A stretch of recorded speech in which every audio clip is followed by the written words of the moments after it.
ముక్రాభి గ్రామ శ్రామిక వర్గ ప్రజలైన ఈ ముక్రాని గ్రామాన్ని కట్టినటువంటి ఈ ముక్రా గ్రామాన్ని మీ రక్తమాంసాలతో నిర్మించిన ముక్రా గ్రామ చుట్టుపక్కల భూములలో మన రక్తమాంసాలు వలిచి మన స్వేదాన్ని చిందించి ఈ భూములలో పంటలు పండించి నిరంతరం శ్రమిస్తూ ఈ ఊరిని కట్టినటువంటి గ్రామస్తులందరికీ నమస్తే. అందరికీ జై భీమ్, జై భారత రాజ్యాంగం, జై సంవిధానం. ఈ వేదిక మీద రథం మీద ఉన్న నాయకులు మాజీ సర్పంచ్ అడావ్ మారుబి, ఆరమరాఠీ నాయకులు ఖరే సంజీవ్, నామకుల జనార్దన్ పవార్, పాన్పట్టి దత్తురాం, ముస్లిం నాయకులు అని రాసిండ్రు. ముస్లిం నాయకులు కాదు, మీరు ఊరు మొత్తానికి నాయకులు. మీరు ముస్లింల వరకు నాయకులు కాదు, దేశానికి నాయకులు, గ్రామానికి నాయకులు, మండలానికి నాయకులు, ఇచ్చోడ ముక్రాకి నాయకులు, దేశానికి నాయకులు. ఎందుకు మీరు ముస్లింల వరకే నాయకులా? మీరు మాకు నాయకత్వం వహించరా? మీ వరకే నాయకులా? మీరు మాకు కూడా నాయకత్వం వహించండి, ఈ దేశానికి కూడా నాయకత్వం వహించండి, ఇచ్చోడ మండలానికి నాయకత్వం వహించండి, ముక్రా గ్రామానికి నాయకత్వం వహించండి. సలీం ఖాన్, నజీర్ ఖాన్, ఖరే శ్రీనివాస్, ముస్లిం నాయకులను రాసి శ్రీనివాస్ పేరు పెట్టారు అందులో. మళ్ళా అందుకని ఎస్కే శ్రీనివాస్ అంటే అయిపోద్ది.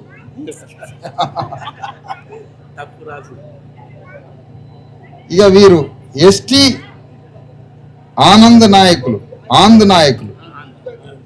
రామచందర్ గారికి, కామె సుభాష్ ఎక్స్ సర్పంచ్ గారికి, మాదిగ సంఘం నాయకులు బాలే నరసయ్య గారికి, కలగాని లింగయ్య గారికి, మహమ్మద్ ఖాన్, దేవారాం, శివాజీ, మొత్తానికి పేర్లు ఉన్నాయి, దేవరాజ్ శివాజీ. మరొకసారి అందరికీ నమస్తే. తెలంగాణ గడ్డ మీద 1,00,000 కిలోమీటర్ల మా భూమి రథయాత్ర ఇది. ఈ మా భూమి రథయాత్రని ఆదిలాబాద్ జిల్లా నుండి ఏప్రిల్ 14 అంబేద్కర్ జయంతి రోజు నుండి ఈ రథయాత్ర ప్రారంభించడం జరిగింది.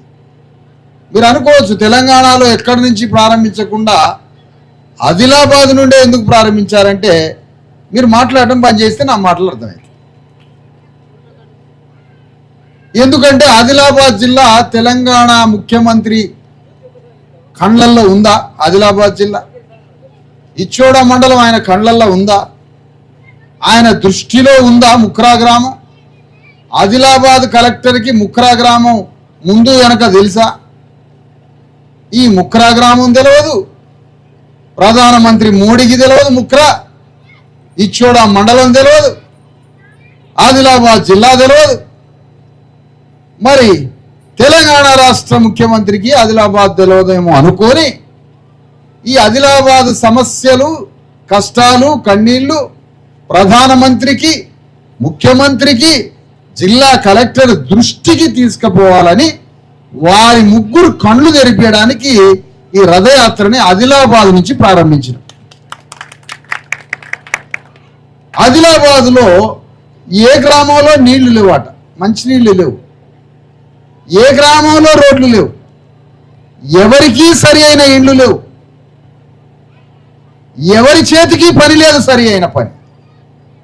ఎక్కడా మంచి స్కూల్ లేదు, ఎక్కడా మంచి హాస్పిటల్ లేదు, ఎవరు చేసుకోవడానికి భూమి లేదు, మనుషుల రూపంలో మనుషులుగానే లేవు మనం. అసలు భయంకరమైన కాయాకష్టం చేయడం, భయంకరమైన కాయకష్టం చేయడం, రక్తం చిందించడం, ఇంటికి తీసుకుపోయే 500ల ఇంటికి పోకముందే అడ్డం కాసుకొని ఉంటుంది గవర్నమెంట్. గవర్నమెంట్ ఏం పని చేస్తుంది అనుకుంటారు చెప్పండి? ఈ రాష్ట్ర ప్రభుత్వం ఏం పని చేస్తుంది చెప్పండి? నువ్వంటే కూలి పనికి పోతావు, నువ్వు ఉద్యోగం చేస్తావు, నువ్వు సుతారు పనికి పోతావు, ఇట్లా తలా ఒక పని ఉంది. మరి గవర్నమెంట్ ఏం చేసింది? సారా అమ్ముకుంటుంది. సారా గవర్నమెంట్ ఏం పని చేస్తుంది? సారా అమ్ముకుంటుంది. వైన్ షాపులు పెట్టింది గవర్నమెంటే. మనం సంపాదించిన 500లో 100 రూపాయలు సారా కట్టాలట.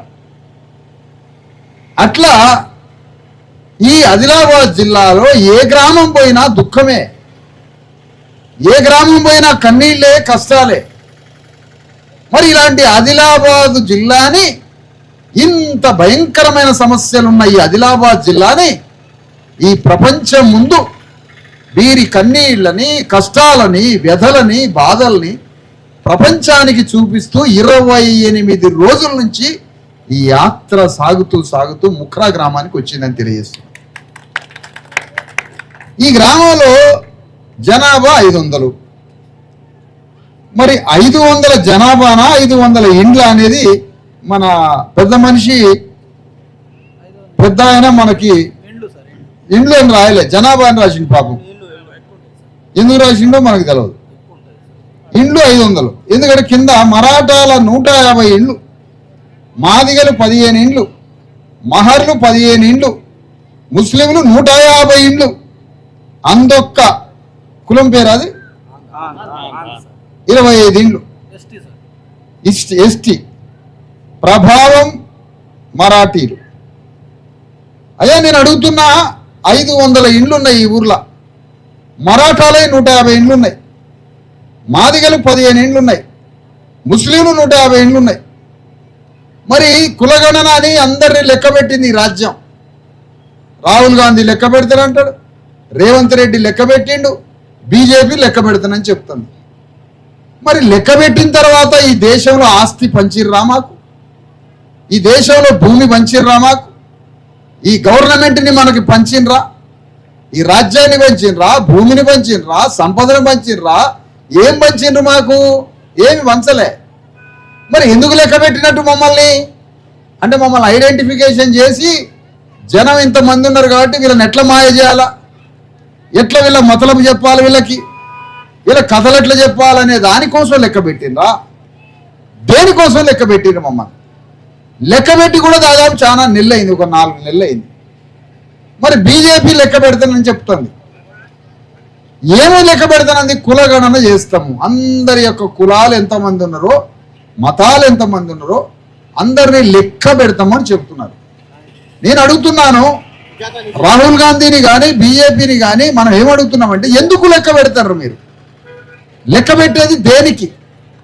అందులో ఒక మాట రాయండి, ఈ దేశంలో 100 కోట్ల ఎకరాల భూమి ఉంది, ఆ భూమిని మీ అందరికీ పంచడానికే మిమ్మల్ని లెక్క పెడుతున్నాం అని బీజేపీ రాహుల్ గాంధీ ఎందుకు చెప్పట్లేదు? ఈ దేశంలో సంపద ఉన్నది, లక్షల కోట్ల రూపాయల ధనం ఉంది, ఇదంతా మీకు పంచి పెడతాం అందుకోసమే లెక్క పెడుతున్నాం అని చెప్పిందా? లేదు. మరి దేనికి లెక్క పెడతావు నువ్వు మమ్మల్ని? ఆ కారణం చెప్పాలి మాకు. లాయర్లు ఉన్నారు, జడ్జీలు ఉన్నారు, డాక్టర్లు ఉన్నారు, మరి లెక్కకి మాకు ఎంతమంది రావాలని అడుగుతున్నాం. టీచర్లు ఉన్నారు, మాకు లెక్కకి ఎంతమంది రావాలి? ఈ దేశంలో ఉన్న న్యాయమూర్తులు, ఈ దేశంలో ఉన్న సినిమా యాక్టర్లు, ఈ దేశంలో ఉన్న జర్నలిస్ట్ ఎడిటర్లు, ఈ దేశంలో ఉన్న సర్వ విభాగాలలో మా అందరికీ సమాన వాటా ఇస్తావా? అదే సమయంలో మేము పొద్దున్నే కూలి పనికి పోతాం అడ్డాకాడ. ఈ అడ్డాలో బీసీఎస్సీ ఎస్టీలు తప్ప ఎవరు ఉండరు. రెడ్డిస్ ఉంటారా టిఫిన్ పట్టుకొని పొద్దున్నే కూలి పని చేయడానికి? భూమిలో పని చేయడానికి రెడ్డిరావు పటేళ్ళు ఉంటారా? ఉండరు. ఈ కులగణన చేసి వాళ్ళని కూడా మా దాంట్లో పెట్టండి కూలి పనికి, వాళ్ళలో పేదలు ఉంటే. మున్సిపాలిటీలో రోడ్లు ఉడిచేట వాళ్ళు ఉన్నారు, ఆ రోడ్లు ఉడిచే దాంట్లో కూడా రెడ్లని, రావుల్ని, కరణాలని వీళ్ళని అందులో పెట్టండి. భూమి సంపద రాజ్యంలో మమ్మల్ని తీసుకుపోయి అందులో పెట్టండి. ఎవరిని ఎందులో పెట్టడానికి మమ్మల్ని లెక్క పెడుతున్నావు అది చెప్పాలి. ఇక్కడ బీసీఎస్సీ ఎస్టీ అంటారు, మరి మా గురించి చెప్పట్లేదని ముస్లింలు తుర్కోళ్ళు గ్రామీణ భాష అనుకోవచ్చు. నేనేమంటానంటే మైనారిటీలు అనను. నేను ముస్లింలని సాయిబుల్ని మైనారిటీలను అనను. మైనారిటీలు అంటే తక్కువ జాతి, మైనారిటీలు అంటే చిన్నవాళ్ళు, మైనారిటీలు అంటే అల్పులు. ఈ పదము తప్పు. ఈ పదం మనం మాట్లాడొద్దు. మైనారిటీలను ఎవరిని అనాలి? 15% ఉన్న ముస్లింలు అనాలనా, 4% ఉన్న రెడ్లను అనాలనా, 1% లేని వెలమదోరులను అనాలనా? కేసీఆర్ కులాన్ని ఎవరిని అనాలి మైనారిటీలని? ముస్లింలు మైనారిటీలు కాదు, మెజారిటీలు, మైనారిటీలు కాదు. అందుకని వారిని ఏమనాలి? మెజారిటీలను. మైనారిటీలు అంటే కేసీఆర్ కులం 100కు 1 లేడు, 0.5% కూడా లేరు. వాళ్ళని అనరాదు మైనారిటీ అని. రెడ్డిస్ రేవంత్ రెడ్డి 100కి 4 లేరు. 100కి 15% ఉన్న ముస్లింలను పట్టుకొని మైనారిటీలు అనమంటారు ఏందండి? మిమ్మల్ని ఎందుకు అనాలి? మిమ్మల్ని మీరు ఈ దేశ మూలవాసులు, ఈ దేశ భూమి పుత్రులు, మీరు బీసీలు. మెజారిటీ 90%లో మాతో కలిసి మెలిసి శ్రమిస్తున్న శ్రామిక వర్గం ఈ దేశ మూలవాసులు. మనమంతా బీసీ ఎస్సీ ఎస్టీలను కలిపి 90% మీరు ఈ బీసీ సమాజంలో ఉన్నారు అని మీ అందరికి తెలియజేస్తా ఉన్నా మరొక మారు. అందుకని మైనారిటీలని 100కి 10 మంది లేని ఆ కమ్మ రెడ్డి వెలమ కులస్తులకు చెప్పండి, వాళ్ళు మైనారిటీలు, మనం మెజారిటీలో. మనం మైనారిటీలు అనుకోవద్దని ఈ సందర్భంగా చెప్తున్నా.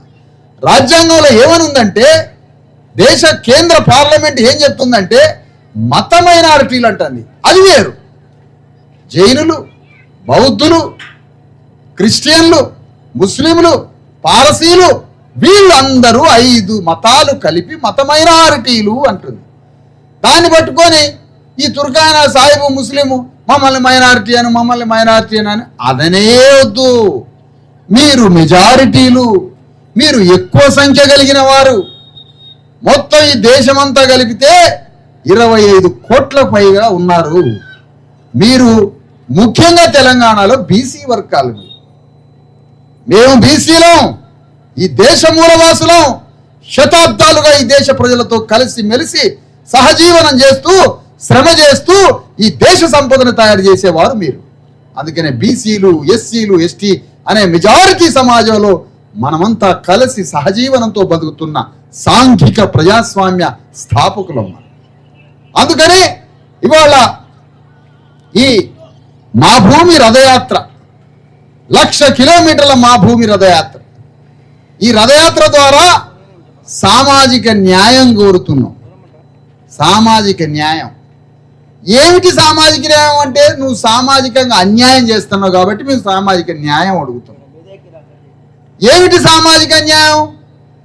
నువ్వు ప్రధాన దారిలోకి మమ్మల్ని రానియట్లేదు, మాకు విద్యని రానియట్లేదు, మా పోరగాళ్ళకి గొప్ప బడి లేదు, స్కూల్ లేదు. మేము చస్తే మేము సావకుండా ఉండడానికి మాకు దవాఖాన లేదు. మాకు రోగాలు వస్తే శ్మశానానికి పోవడం తప్ప మమ్మల్ని బాగు చేసేటోడు లేడు. మాకు ఉద్యోగాలు లేవు, మాకు భూమి లేదు, మాకు రాజ్యంలో వాటా లేదు. ఇదే వీడు చేసే అన్యాయం మనకి. ఇప్పుడు సామాజిక న్యాయం అడుగుతున్నాం. ఇగో ముఖ్రా గ్రామంలో, ఆదిలాబాద్లో 1,00,000 ఎకరాల ప్రభుత్వ భూమి ఉంది. ఆ భూమిలో మా వర్గాల మొత్తానికి మేము ఎంతమంది ఉన్నామో అంత భూమిని పంచు. అదే సామాజిక న్యాయం. ఇగో తెలంగాణ రాజ్యంలో మా ప్రజలు 90% మంది ఉన్నారు. మా ప్రజలకి ఈ రాజ్యంలో వాటా ఇయ్యి. ముఖ్యమంత్రి పీఠం మా వర్గాలకు కావాలి, మంత్రి మండలి మాకు కావాలి, కలెక్టర్లు, చీఫ్ సెక్రటరీలు, మొత్తం బ్యూరోక్రసీ 90% మాకు కావాలి. అది సామాజిక న్యాయం. దాన్ని సామాజిక న్యాయం అంటారు. జడ్జిలు, న్యాయమూర్తులు న్యాయం చెప్పడానికి ఒకే కులం చెప్తుందా న్యాయం? మాకు న్యాయం చెప్పడం రాదా? న్యాయం చెప్పే న్యాయమూర్తుల్లో ఒకే కులం ఉంటుందట. మేము ఉండకూడదా న్యాయం చెప్పే దాంట్లో? న్యాయమూర్తుల్లో మా వాళ్ళు ఎంత, సినిమా యాక్టర్లలో మా వాళ్ళు ఎంత, ఐటీ పరిశ్రమలో మా వాళ్ళు ఎంత, ఐటీ ఇండస్ట్రీలో మా వాళ్ళు ఎంత, పరిశ్రమలలో మా వాళ్ళు ఎంత, పత్రికలలో మా వాళ్ళు ఎంత, జర్నలిస్టులలో, ఎడిటర్లలో మా వాళ్ళు ఎంత. నిన్న మొన్న తెలంగాణలో తిరుగుతున్న అందగత్తె పోటీలలో మా వాళ్ళు ఎంతమంది? అందగత్త పోటీల మా వాళ్ళు ఉండరా? మాది ఆత్మ సౌందర్యం. ఏ సౌందర్యం? ఆ పోటీలలో మా వాళ్ళు ఉండాలిగా. మేము కూలినాలి కాడ ఉండాలా. మేము రోజు వ్యవసాయం చేసే పంట పొలాల కాడ రక్తం చిందించి పంటలు పండియాలి. సుతారి పని రంగులేసి 12 అంతస్తులు 20 అంతస్తులు ఎక్కి రంగులు వేయాలి. అందులో ప్లంబింగ్ పని చేయాలి, ఎలక్ట్రికల్ పని చేయాలి. రోజు పనికి పోయేటోడు ఏది గుద్దుకొని సస్తాడో, ఏది కళ్ళలో పొడుచుకుంటుందో, ఎవడు కింద పడతాడో పైన పడతాడో, వాడు వచ్చిందాక ఇంటికి వచ్చిందాక భయం భయం భయం భయం నెత్తురు చేతులతో కొంపకి రావాలి. మాది శ్రమ చేసి నెత్తురు వస్తుంది.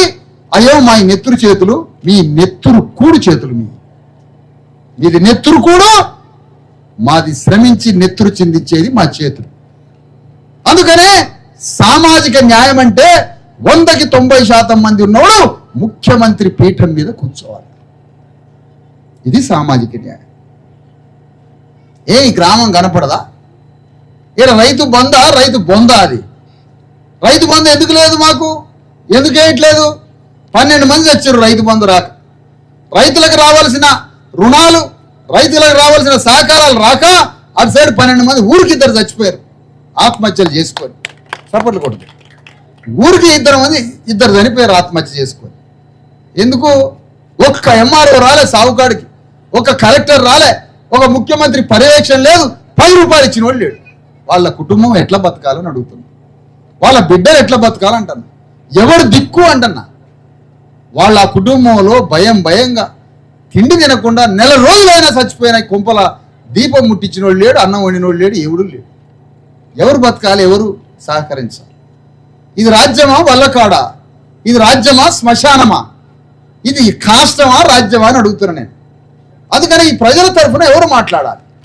90% మంది ప్రజల తరఫున ఈ సమస్యలు ఎవరు మాట్లాడాలి? ఒక హాస్టల్కి పోతే పోరగాళ్ళకి తిండి లేదు, అందులో స్కూల్కి పోతే చెప్పే టీచర్ లేడు, కూలిపోయే స్కూల్.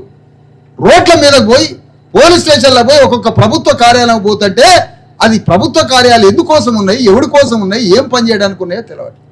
అందుకని ఈ 90% ప్రజల సమస్యల పరిష్కారం కోసం, వాళ్ళ దుఃఖ నిర్మూలన కోసం, వాళ్ళకి రావాల్సిన న్యాయమైన రాజ్యాంగపరమైన హక్కుల కోసం, వాళ్ళకి రావాల్సిన వాటా కోసం, అంతిమంగా తెలంగాణ గడ్డని మనమే ఏలుకోవడం కోసం ఈ రథయాత్ర బయలుదేరిందని మరొక మారు మీకు తెలియజేస్తా ఉన్నాను. ఇక పోతే మరి 90% ప్రజల సమస్యలు పరిష్కరించడానికి టిఆర్ఎస్ పార్టీ ఉందిగా, మీరెందుకు ఈ రథం కట్టుకొని తిరుగుతారు? 90% ప్రజల సమస్యలు పరిష్కరించడానికి బీజేపీ పార్టీ ఉందిగా, మీరెందుకు ఈ రథం కట్టుకొని తిరుగుతారు? అసలు ఏకంగా ముఖ్యమంత్రి ఉన్నాడుగా రేవంత్ రెడ్డి, మీరెందుకు ఈ రథం కట్టుకొని తిరుగుతానంటే నాకు తేలింది ఏంటంటే, ముఖ్యమంత్రి రేవంత్ రెడ్డి 90% ప్రజల కోసం లేడు, రెడ్ల కోసమే ఉన్నాడట. ఆయన పొద్దున పడుకున్నా, రాత్రి పడుకున్నా, లేచిన రెడ్లు రెడ్లు రెడ్లు అంటాడట. రెడ్ల కోసమే ఆయన ఉన్నాడు. అదే ఆయన సామాజిక రెడ్డి న్యాయం. ఆయన కేసీఆర్ ఉన్నాడు, మొన్న 20 లక్షల మందితో సభ పెట్టిండు. రాజ్యం వస్తుంది మాకు త్వరలో అంటాడు, గవర్నమెంట్ వస్తుందట. మనం అడుగుదాం ముఖ్రా గ్రామం నుంచి, ఆ వచ్చే గవర్నమెంటు మా బీసీఎస్సీ ఎస్టీ చేతిలో పెడతావా, వెలమూల రాజ్యాల దగ్గరే ఉంచుకుంటావా? ఎవరికి ఇస్తావు వచ్చిన గవర్నమెంటు? ఆ వచ్చే గవర్నమెంట్ మా చేతిలో పెడతావా? పెట్టవాట. ఎందుకు పెట్టావు? వచ్చే గవర్నమెంట్ మా చేతిలో పెట్టవు, కానీ ఆ గవర్నమెంట్కి మాత్రం మనం ఓట్లు వేయాలట. ఇదేమి న్యాయం అండి? ఇది ఎక్కడ న్యాయం? మా అందరి ఓట్లు నీకేయాలి, మా ఓట్ల ద్వారా వచ్చిన ప్రభుత్వం మాత్రం వెలమదొరల చేతిలో ఉండాలి. ఇదే న్యాయం తల్లి? నువ్వు చెప్పాలి మరి. ఇది ఎక్కడ న్యాయం? మీ భూమిలో మేము పనిచేయాలి, మాకు భూమి రావద్దు. మీరు కట్టే భవనాలలో మేము పనిచేయాలి, ఆ భవనాలు మా చేతికి రావద్దు.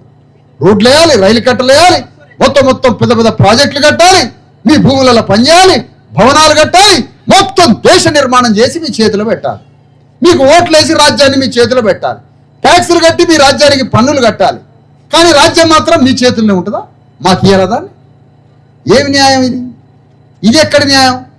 ఇగో అందుకోసమే రాబోయే ప్రభుత్వం వెలమ రాజ్యం ఉంటున్నాడు, దానికి మనం ఉండకూడదట. బీజేపీ పార్టీ ద్వారా వచ్చే రాజ్యం అగ్రకులాల చేతిలోనే ఉంటుందట, మన చేతిలో ఉండదట. ఆ రాజ్యం మన చేతిలో ఉండదు. కాంగ్రెస్ పార్టీ చేతి నుంచి వచ్చిన రాజ్యం రెడ్ల చేతిలో ఉంటుంది, టీఆర్ఎస్ నుంచి వచ్చిన రాజ్యం వెలమల చేతిలో ఉంటుంది. మరి మనం ఎందుకు చేయాలా? వాళ్ళకు ఓట్లు వేయాలి మనం. నేను అడుగుతున్నా మీ అందరినీ, ఓకే వెలమ రాజ్యం మీరే పెట్టుకోండి, మేము కాదనట్లే, కానీ మా అందరు ఓట్లు ఎందుకు అడుగుతున్నావు అడుగుతున్నా. మా ఓట్లు ఎందుకు మరి నీకు? నువ్వు మీటింగ్ పెట్టుకున్నావు వరంగల్లా, నీ వెలమలతోటే మీటింగ్ పెట్టుకోకపోయినా 10 మంది వచ్చేటోళ్ళు గ్రౌండ్కి, 20 లక్షల మంది ఎట్లా వచ్చారు నీకు? మాకు బిర్యానీ అని ఆశ చూపి మా పిచ్చోళ్ళని అమాయకుల్ని గంత చికెనో గంత నీసో మాకు పెడితే గంత బీర్ బాటిల్ ఇచ్చేసరికి మా వాళ్ళు పిచ్చోళ్ళంతా లారీ ఎక్కారు. కానీ లారీ ఎక్కింది మా వాళ్ళు కాదు, మనల్ని ఏ విధంగా లారీలో పట్టుకుపోయారు తెలుసా? కసాయోడు గొర్రెలను తీసుకుపోయాడు. కసాయోడు గొర్రెలు తీసుకుపోయినట్టుగా ఈ రెడ్డి రావుల ప్రభుత్వాలకి మనం కసాయోడు గొర్రెలు తీసుకుపోయినట్టుగా మనం తీసుకుపోయి గొర్రెల్ని కసాయి వాడు నరికి ముక్కలు చేసి మనల్ని తినేస్తాడు. అది వీళ్ళ రాజ్య స్వభావం. మన రాజ్యం ఏర్పాటు కావాలి, అది బాబాసాహెబ్ అంబేద్కర్, జ్యోతిరావు ఫూలే, శివాజీ మహారాజ్, సాహు మహారాజ్, కబీర్ దాస్ వీళ్ళందరూ కోరుకున్నది. అట్టడుగు శ్రామిక వర్గాలు ఈ రాజ్యాన్ని పరిపాలించాలని కోరుకున్నారు వాళ్ళు. ఆ రాజ్యం రావాలి మనం. అందుకోసమే మీ అందరినీ వినవించేది ఏంటంటే, ఈ కేసీఆర్ చేయాల్సిన పని ఇది. రోజు నేను హాస్టల్ తిరుగుతున్నా, స్కూల్ తిరుగుతున్నా, రోడ్లు ఎట్లున్నాయో చూస్తున్నా, వేసిన రోడ్లు ఎంత సిమెంట్ కలిపిండో చూస్తున్నా, ఆ రోడ్డు పగిలిపోయిందా ఇరిగిపోయిందా ఎంత సిమెంట్ కలిపిండు అవన్నీ చూస్తున్నా, స్కూళ్ళల్లో బువ్వ పెడతానరా హాస్టళ్ళల్లో అని చూస్తున్నా. ఈ పని అంతా నేనేమి చేయాలి? మరి కేసీఆర్ చేయాలి కదా, ప్రతిపక్షాన్ని ఉన్నాడు ఆయన కదా చేయాల్సిన పని. నేను నెత్తి మీద వేసుకొని తిరుగుతున్నా, నువ్వు చేస్తే నేను ఆగిపోయేటోడిని. కానీ మాకు తేలింది ఏంటంటే, వీళ్ళు 90% ప్రజల తరఫున కాదని తేలిపోయింది. అందుకని నువ్వు బయటికి రావటంలే. 90% ప్రజల తరఫున వాడివా అయితే నీకు శాతం అయితే నువ్వనరా, నీకు శాతం అయితే కొడుకునన్న పంపు. ఎవడు రాడట, మరి ఎవడు చూడాలి ఈ సమస్యలేని? ఎవరు చూడాలి అంటాను ఈ సమస్యలేని? ఓట్లేమో వేయించుకొని పోతావు, మీటింగ్లకు లారీలు ఎక్కించుకొని పోతావు, నీ భూమిలో పని చేపిస్తావు, నీ భవనాలు కట్టిస్తావు, దేశం మొత్తాన్ని కట్టిస్తావు. లాస్ట్కి కడపలు వచ్చో, కిడ్నీలు ఫెయిల్ అయ్యో, గుండె ఫెయిల్ అయ్యో, రక్తం లేకనో తిండి లేకనో చచ్చిపోతాం. మేము చచ్చిపోతే 10 రూపాయలు ఇచ్చేటోడు మా కుటుంబానికి ఎవడు లేడు. ఇది ఒక గవర్నమెంట్ అంటారా దీన్ని? ఇది రాజ్యం అంటాడా ఎవడన్నా? ఏ దేశంలోనే ఇంత అన్యాయం జరుగుతుందా? అందుకోసమే ఈ 10% మంది అగ్రకులాలకు సంబంధించిన ప్రభుత్వం, అగ్రకులాలకు సంబంధించిందే రెడ్డి ప్రభుత్వం, రేవంత్ రెడ్డిది. అగ్రకులాలకి కోసమే, వారి రాజ్యం కోసమే వచ్చాడు కేసీఆర్, బీజేపీ. ఈ 10% వారి కోసమే. 90% మంది ప్రజలకి ఎవడు లేడు, దిక్కుమొక్కు లేరు, అభాగ్యులైన అమాయకులైన అన్నార్థులైన ఈ 90% మంది ప్రజలకి ఈ 3 పార్టీలు పనిచేయట్లేదని మేమే బీసీ ఎస్సీ ఎస్టీ జేఏసీ అని ఒకటి పెట్టుకొని, ఆయన ఎవడు ఏ పార్టీలన్నా చావండి, ఎవడన్నా పోండి, మనకంటూ ఒక వేదిక కావాలని బీసీ ఎస్సీ ఎస్టీ సంఘం కట్టి 1,00,000 కిలోమీటర్ల తెలంగాణ అంతా తిరిగి మన కళ్ళల కన్నీళ్లు, మన బాధలు, కష్టాలు ఆ ప్రపంచం ముందు చెప్పుకుందామని ఈ లారీ ఒకటి, ఈ రథం తయారు చేసుకొని బయలుదేరి ముక్రా గ్రామం వచ్చినాం అయ్యా. ఇది సంగతి. దీన్ని ఎవడన్నా ఆపుతున్నాడు మళ్ళీ, ఇది ఒక భయం మమ్మల్ని. దీన్ని ఎవడన్నా ఆపితే మిమ్మల్ని ఎవడన్నా ఆపడా? మీరు ఎట్లా పోతారు పోలీస్ స్టేషన్లకి? మీరు ఎట్లా స్కూల్లోకి పోతారు? ఎందుకు నేను పోవద్దా? నేను పోయి మా వాళ్ళ స్కూల్ ఎట్లుందో అడగొద్దా? నేను పోయి కలెక్టర్ ఆఫీసులో మా వాడికి న్యాయం చేస్తారా లేదని మా ఆఫీసులో అడగొద్దా? నీది ఆఫీసు, నీ సొంత ఆఫీసా అది? నీ సొంత పోలీస్ స్టేషనా? నీ అయ్యా జాగీరా అది? మీ అయ్యా రాసిచ్చిండా నీకు స్కూలు, హాస్పిటల్, కలెక్టరేటు? బాజాప్తుగా తెలంగాణ గడ్డ మీద ఉన్న 100 ప్రభుత్వ కార్యాలయాల్లోకి పోయి సమస్యలేంటో చూసి, ఆ కార్యాలయాలు మంచిగా నడుస్తున్నాయా, నోట్ల మన్ను కొడతానరా, మనకి అమృతం పెడతానరా, విషం పోతారా అని ప్రతి ప్రభుత్వ కార్యాలయంలోకి జొరబడి బాజాప్తుగా అడుగుతాం గవర్నమెంట్ ఎందుకు ఇట్లున్నది అని.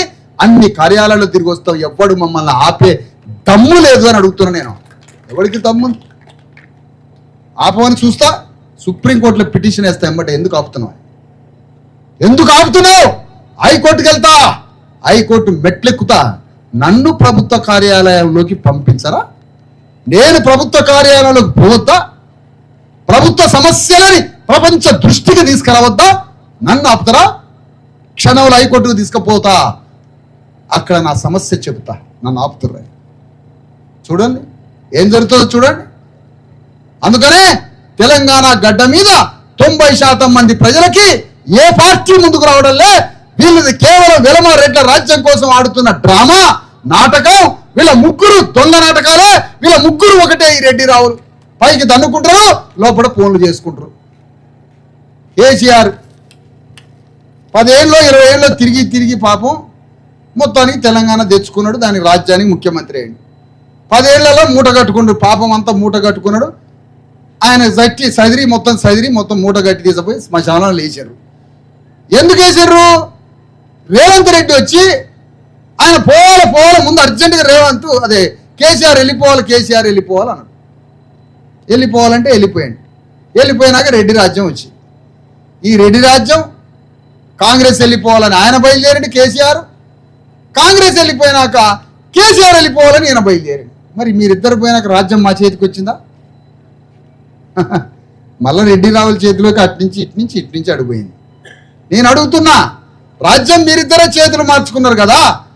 రేవంత్ రెడ్డి ముందు అర్జెంటుగా కేసీఆర్ దొంగ మొత్తం లూటీ చేసిండు, తెలంగాణలో అతిపెద్ద దొంగ అన్నావు కదా. 1.5 సంవత్సరం అయింది. మరి ఇంతవరకు ఈడ్చుకపోయి జైలు వేయలేదు, లాకప్లు వేయలేదు, జైలు పాలు చేయలేదేం కేసీఆర్ని? ఈడ్చుకపోయి వేయాలిగా, అందులో వేయలేదేంటి మరి? అంటే ఇద్దరు ఒకటేనా? మేము రాజ్యానికి వచ్చినాక మీ ఇద్దరిని కలిపి ఒకే జైలు వేస్తాం. ఏం మాట్లాడుకుంటారో చూస్తాం. ఆ రాత్రి ఇద్దరిని కలిపి గదిలో పాడేసి సీసీ కెమెరా పెడతాం. మీరిద్దరు ఏం మాట్లాడుతున్నారు? అసలు ఏంటి మీ ఇద్దరు భాష? ఆ కోడింగ్ భాష ఏందో మేము వినాలి. మేము అర్జెంట్ సీసీ కెమెరా పెట్టి మీ ఇద్దరు ఏం మాట్లాడుకుంటారు? అందుకనే ఈ ముఖ్రా గ్రామంలో ఉన్న అమాయక కష్టజీవులైన కార్మిక సోదరులారా, శ్రామికులారా, రాజ్యం శ్రామికులు, రాజ్యం కార్మికులది. రాజ్యం రక్తం చిందించే భూమి పుత్రులైన మనకి రావాలి రాజ్యం. ఎందుకంటే 90% ఓట్లు మనవి, బీసీ ఎస్సీ ఎస్టీల ఓట్లు మనవి. మన ఓట్ల ద్వారా రాజ్యానికి వస్తే ఈ ఊరు సమస్యలను ఒకటే క్షణంలో పరిష్కరించదు. ఒకటే సెకండ్లో, ఒక్క సెకండ్లో 100 కోట్లు ముఖ్రా గ్రామానికి తీసుకొచ్చి నడి సెంటర్లో పెట్టి పంచుకోండి, ఊరు మొత్తం బాగు చేసుకోండి అని చెప్పి పారేస్తాం. మనకు రాజ్యం రావాలి. ఎందుకంటే మన ప్రజాప్రభుత్వం మనది కాబట్టి. ప్రజల నుంచి 90% మంది. నీది ప్రజాప్రభుత్వం ఏంటది? బీరు బాటిల్ ఇచ్చి 1000 రూపాయలు చేతులు పెట్టి చేతులు చేసి 2000 రూపాయల ఓటుకి ఇస్తే నీది ప్రజాప్రభుత్వం ఎట్లయితే? నీది మందు ప్రభుత్వం అయింది. నీ 2000 రూపాయల ప్రభుత్వం అయింది. మనిషికి 2000 ఎందుకు ఇస్తాను? సిగ్గు శరం లేదు నీకు? మనిషి కూడా కాదురా నీది. 2000 రూపాయలు బిర్యానీ ఇచ్చి ఓటు వేయించుకుంటావు. సిగ్గు లేదు? నీ మంచి పనులు చెప్పుకొని ఓటు వేయించుకో. నీకైనా మంచి చరిత్ర ఉంటే, నీ బతుకు ఒక చరిత్ర ఉంటే నువ్వు మంచి పని చెప్పుకోవాలా, బాజాప్తుగా గంభీరంగా ఓటు అడుక్కోవాలా. చేతిలో 2000 పెట్టడం, చేతిలో కోట్ర సీసాలు పంచడం దేనికి? నువ్వు బేకు బతుకు అనరు దాన్ని, హౌలగాడి బతుకలు అనరు దాన్ని. అందుకనే నువ్వు 2000 ఇవ్వద్దు. నువ్వు 2000 ఇచ్చినట్టు పచ్చి లంగగాడు అని అర్థం, లుచ్చా లఫంగాడు అని అర్థం. 2000 ఇచ్చినట్టు న్యాయంగా ఇగో ఈ ఊరికి ముఖ్రా గ్రామానికి, ఇగో ఆదిలాబాద్ జిల్లాకి ఇన్ని వేల కోట్ల రూపాయలు ఇచ్చి ఈ జిల్లాని బాగు చేసిరా కాబట్టి ఒక్క పైసా మీకు ఇయ్యను, వేస్తే ఏంటి ఓటు, లేకపోతే లేదని చెప్పు. అది మంచి మనిషి యొక్క లక్షణం అంట. లఫంగి లుచ్చగాళ్ళది ఏముంటుంది? 2000 రూపాయలు ఇచ్చినట్టు వాడు లుచ్చాలో నంబర్ 1 అర్థం, గుర్తుపెట్టుకో. లఫంగి గాళ్ళల్లో లుచ్చగాళ్ళలో నంబర్ 1 అర్థం. వాడు 2000 ఇచ్చి కోట్ర సీసాలు పంచిండండి. అందుకనే రేపు మన బీసీ ఎస్సీ ఎస్టీ చేసి తెలంగాణ గడ్డ మీద ఒకటే అడుగుతున్నాం. మనం శాఖలోళ్ళు ఎంతమంది ఉన్నారు అసెంబ్లీలో? ఎమ్మెల్యేలు విశ్వకర్మలో ఎంతమంది ఉన్నారు? విశ్వబ్రాహ్మణులు అసెంబ్లీలో. మంగళోళ్ళు ఎంతమంది ఉన్నారు అసెంబ్లీలో? గొల్లోళ్ళు ఎంతమంది ఉన్నారు అసెంబ్లీలో? గౌన్లోళ్ళు అసెంబ్లీలో ఎంతమంది ఉన్నారు? ముదిరాజుల అసెంబ్లీలో ఎంతమంది ఉన్నారు? పద్మశాలుల అసెంబ్లీలో ఎంతమంది ఉన్నారు? వీళ్ళు ఉండొద్దా అసెంబ్లీలో? అసెంబ్లీలో మేము కూర్చోవద్దా?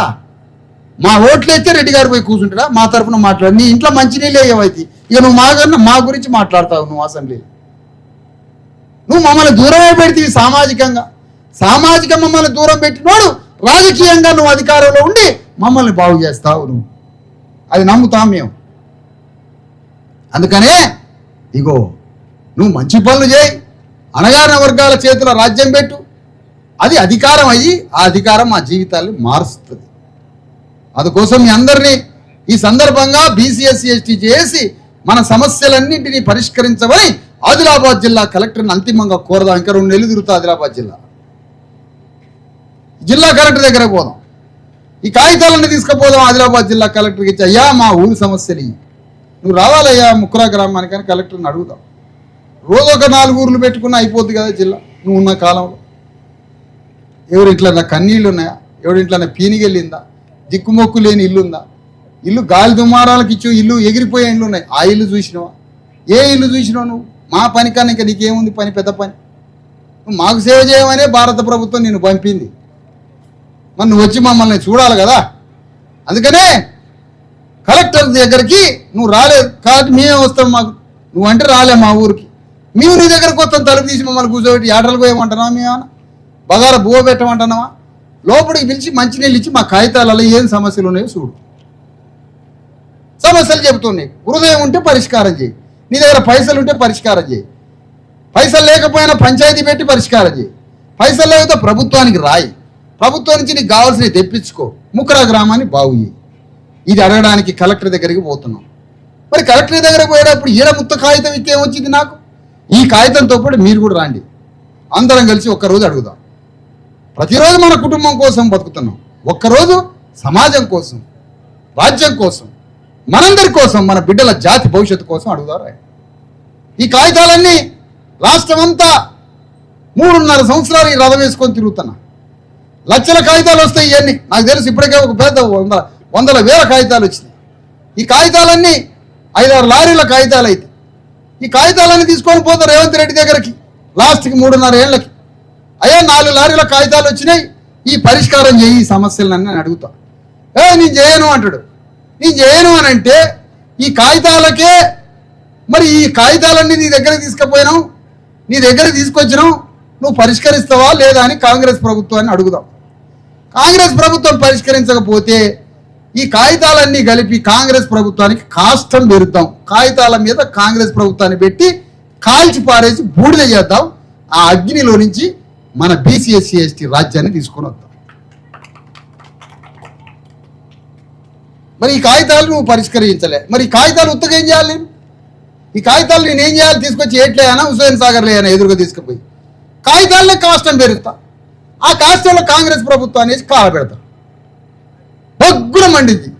ఆ బూడిద ఆ అగ్నిలో నుంచి మన బీసీ ఎస్సీ ఎస్టీల రాజ్యాన్ని తీసుకొస్తాం అగ్ని సరస్సు నుంచి. అది మనం చేయాల్సినటువంటి పని. అందుకని తెలంగాణ గడ్డ మీద బీసీ ఎస్సీ ఎస్టీల సామాజిక న్యాయం కోసం, బీసీ ఎస్సీ ఎస్టీల రాజ్యం కోసం తెలంగాణ గడ్డ మీద జరుగుతున్న ఒక మహా పోరాటం ఇది, విప్లవం. ఈ విప్లవాత్మకమైన ఉద్యమంలో పాల్గొన్నాం. ధ్రువం లేని బతుకైంది మన, గమ్యం లేని తీరం లేని ధ్రువం కోల్పోయినటువంటి తెలంగాణ ఇది. మనం ఎక్కడికి చేరాలనో, ఏ పోరాటం చేయాలనో, ఏ తీరం చేరాలనో, ఏ యుద్ధం చేయాలనో తెలవని దుస్థితిలో ఉన్నాం మనం. బీసీ ఎస్సీ ఎస్టీల అంతా తెలంగాణ ఉద్యమంలో పాల్గొన్నాం. బీసీ ఎస్సీ ఎస్టీ కళాకారులు, బీసీ ఎస్సీ ఎస్టీ మేధావులు, బీసీ ఎస్సీ ఎస్టీ డాక్టర్లు, బీసీ ఎస్సీ ఎస్టీలో ఉన్న అపర మేధావులు, బుద్ధిజీవులంతా తెలంగాణ ఉద్యమంలో పాల్గొనడం అంటే దాని అర్థం తెలంగాణ దానంతటది ఆత్మహత్య చేసుకుందని అర్థం. ఎందుకు? బీసీ ఎస్సీ ఎస్టీలు పాల్గొనాల్సింది తెలంగాణ ఉద్యమంలో కాదు, తెలంగాణలో మన రాజ్యాన్ని స్థాపించే ఉద్యమంలో పాల్గొనాలి. ఎందుకు?